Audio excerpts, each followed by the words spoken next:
Seventh class के students के लिए आज नया टॉपिक है gardens, tombs and forts. Gardens Bagh, tomb मकबरे और फोर्ट्स किले। इससे पहले हमने why did temples made and destroyed ये पढ़ा था। मंदिर क्यों बनवाए गए थे और क्यों नष्ट किए गए थे। इसमें एग्जाम्पल थे श्रीमारा का, जिसने श्रीलंका के राजा पर सेना फर्स्ट पर आक्रमण किया था। दूसरा एग्जाम्पल था राजेंद्र फर्स्ट, इसने भी आक्रमण किया था, कई राजाओं को हराया था और उनके मंदिरों से जो भी इसको मिला वो सारी इसने अपने शिव मंदिर में सेट कर लिया। फिर तीसरी था सुल्तान महमूद का, गजनी का शासक था ये। इसने भी मंदिरों को इसलिए लूटा कि ये चाहता था कि इस्लाम समाज में मैं टॉप हीरो बन जाऊं। तो ये इस प्रकार थे। अब आगे भी gardens, tombs and forts under the Mughal architecture became more complex. Mughal वास्तुकला और अधिक जटिल हो गई। कहाँ पर? मुगलों के काल में। Under the Mughals architecture became more complex. मुगलों के शासन के दौरान वास्तुकला और अधिक जटिल हो गई। Babur, Humayun, Akbar, Jahangir and specially Shahjahan were personally interested in literature, art and architecture. तो इसमें बताया गया है कि भी बाबर, हुमायूं, अकबर, जहांगीर और विशेष तौर पर शाहजहां ने साहित्य, ये लिटरेचर साहित्य होता है भी, साहित्य, आर्ट कला और आर्किटेक्चर वास्तुकला में पर्सनली इंटरेस्ट लिया, यानी पर्सन खुद व्यक्तिगत तौर में ये रुचि रखते थे इन चीज़ों में। इन हिज ऑटोबायोग्राफी, अपनी आत्मकथा में, अपनी ऑटोबायोग्राफी का मतलब होता है आत्मकथा। अपनी आत्मकथा में Babur described his interest in planning and laying out formal gardens placed within a rectangular walled enclosures and divided into 4 quarters by artificial channels। यहाँ पे बताया गया है भी अपनी आत्मकथा में बाबर ने औपचारिक, यानी फॉर्मल का मतलब औपचारिक बागों की योजनाओं और उनके बनाने में अपनी रुचि का वर्णन किया है। अक्सर ये बाग 4 दीवारों से घिरे रहते थे और आर्टिफिशियल चैनल्स यानी कृत्रिम नहरों द्वारा 4 भागों में विभाजित होते थे और इन सब का वर्णन बाबर ने अपनी आत्मकथा में किया है। These gardens were called Chahar Bagh, 4 gardens because of the symmetrical division into quarters। ये 4 एक समान भागों में बटे होने के कारण, 4 बराबर बराबर भागों में बटे होने के कारण ये बाग 4 बाग कहलाते थे। Beginning with Akbar, some of the most beautiful Char Bagh were constructed by Jahangir, Shahjahan in Kashmir, Agra and Delhi. 4 बाग बनाने की जो परंपरा थी वो अकबर के समय से ही शुरू हो गई थी। सबसे अधिक सुंदर 4 बाग कश्मीर, आगरा और दिल्ली में पाए जाते हैं, जिन्होंने जहांगीर और शाहजहां ने बनवाया था। नेक्स्ट, ये जो 4 बाग का दिखा रखा है scene. There were several important architectural innovation during Akbar's reign। Akbar के शासनकाल के दौरान कई तरह के महत्वपूर्ण वास्तुकलात्मक इनोवेशन यानी खोज हुई। For inspiration Akbar's architects, Akbar की वास्तुकला से प्रभावित होकर for Akbar's architects turned to tombs of his central Asian ancestor. इनकी प्रेरणा इनकी प्रेरणा अकबर के वास्तुशिल्पियों ने उनके मध्य एशियाई पूर्वज तैमूर के मकबरों से ली। यानी यहाँ पर यह बताया गया है कि अकबर ने जो भी कुछ बनवाया था, अकबर्स आर्किटेक्ट्स ट्रेंड, अकबर की जो वास्तुकला थी ट्रेंड टू द टॉम्ब्स, वो बदल गई थी to the tombs, tombs mean मकबरे of his central Asian ancestor, मध्य एशिया में जो उसके पूर्वज थे तैमूर, वहां से ली गई थी, ये उनके मकबरों से ली गई थी। तैमूर मध्य एशिया का शासक था। The central towering dome and the tall gateway तिस्तक became important aspects of Mughal. तो यहाँ पर बताया गया अभी केंद्रीय गुंबद, सेंट्रल टावरिंग का मतलब केंद्रीय गुंबद, जो कि सबसे ऊंचा दिखने वाला गेटवे था, जिसको पिस्तक कहते थे। ये उस टाइम मुगल वास्तुकला के महत्वपूर्ण रूप बन गए थे। Important aspects of Mughal architecture. First visible in Humayun's tomb, और इसकी पहली प्रस्तुति होती है हुमायूं के मकबरे में। The tomb was placed in the centre of the huge formal chahar bagh and built in the tradition known as eight paradise और hasht bihisht, a central hall surrounded by 8 rooms. तो यहाँ पर बताया गया है शाहजहां के शासनकाल के दौरान मुगल वास्तुकला के विभिन्न तत्व एक विशाल सद्भावनापूर्ण संश्लेषण में मिले।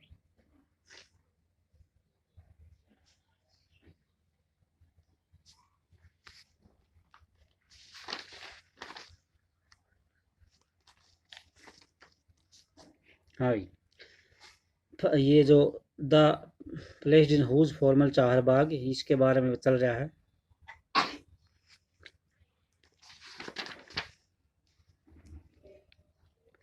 यहीं पे आओ। इसका निर्माण ये जो था architecture first visible in Humayun's tomb, यहाँ से आगे देखते हैं अभी। यह विशाल, इससे आगे द टॉम्ब वाज प्लेस्ड, ये जो मकबरा था विशाल औपचारिक 4 बाग के मध्य में था। इसका निर्माण परंपरागत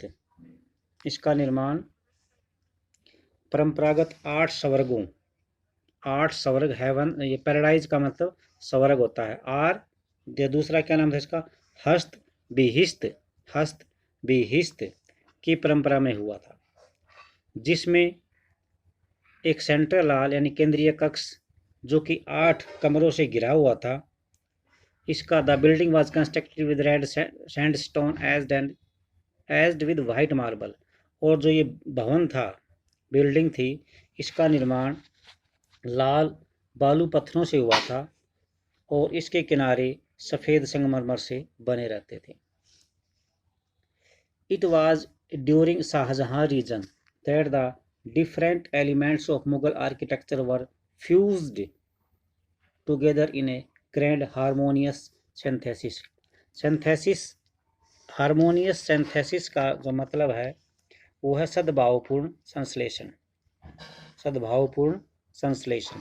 तो यहाँ पे है शाहजहां के शासनकाल में मुगल वास्तुकला के विभिन्न तत्व एक विशाल सद्भावपूर्ण संश्लेषण में मिला दिए गए। फ्यूज्ड का मतलब मिला दिए गए। His region witness huge amount of construction activity specially in Agra and Delhi. Shahjahan के शासनकाल में लगातार निर्माण कार्य चलते रहे, ये विशेष रूप से आगरा और दिल्ली में चले। The ceremonial halls of public and private audience दीवाने खास were carefully planned सार्वजनिक और व्यक्तिगत सभा हेतु समारोह कक्ष में कमरे, दीवाने खास और दीवाने आम की योजना बहुत सावधानी पूर्वक बनाई जाती थी। Placed within large courtyard, these courts were also described as चिहिल-स्टन और 40-pillared halls। तो इसमें बताया गया है कि एक विशाल आंगन में स्थित ये दरबार चिहिल सुतून अथवा 40 खंभों के सभा भवन भी कहलाते थे। Shahjahan audience halls were specially constructed to resemble a mosque. Shahjahan का जो सभा भवन था वो मस्जिद से बहुत ज़्यादा मिलता जुलता था, इस प्रकार उसका निर्माण करवाया गया था।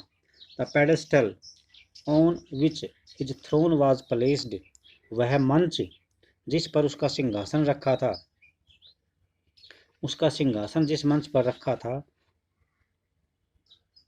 was frequently described as the किबला, उसे प्राय किबला कहा जाता था।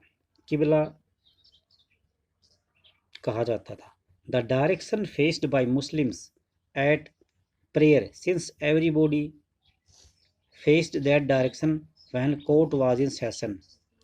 जिस समय दरबार चलता था, सेशन का मतलब दरबार चलता था, कार्रवाई जिसकी हो रही है, जिस समय दरबार चलता था उस समय प्रत्येक व्यक्ति उसकी ओर मुंह करके बैठता था। The idea of the king as a representative of God on earth was suggested by these architectural features.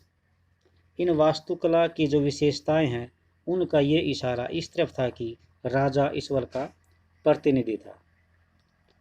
The connection between the royal justice and the imperial court was emphasized by Shahjahan in his newly constructed court in Red Fort at Delhi। Shahjahan ने दिल्ली के लाल किले के अपने नवनिर्मित यानी नया जो बिल्कुल बनवाया था हाल या किला नवनिर्मित दरबार में राजकीय न्याय और शाही दरबार के अंतर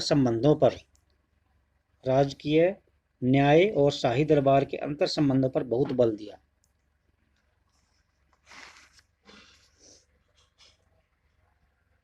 behind the emperor of throne was a series of pietra dura, उसके सिंहासन के ठीक पीछे, उसके बादशाह के सिंहासन के पीछे पितृदूरा के जड़ाऊ काम की एक श्रृंखला बनाई गई थी। सीरीज श्रृंखला पितृदूरा इनलेज the dedicated to the legendary Greek old offers playing the lute। Flute होना चाहिए, फ्लूट। इसमें पौराणिक ग्रीक यूनानी देवता आर्फिसियस को वीणा बजाते हुए दिखाया गया है। वीणा बजाते हुए उसका चित्र बनाया गया है या दिखाया गया है।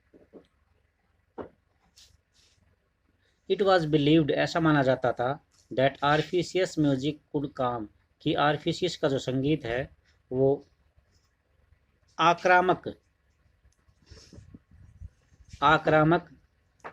जानवरों को भी शांत कर सकता है।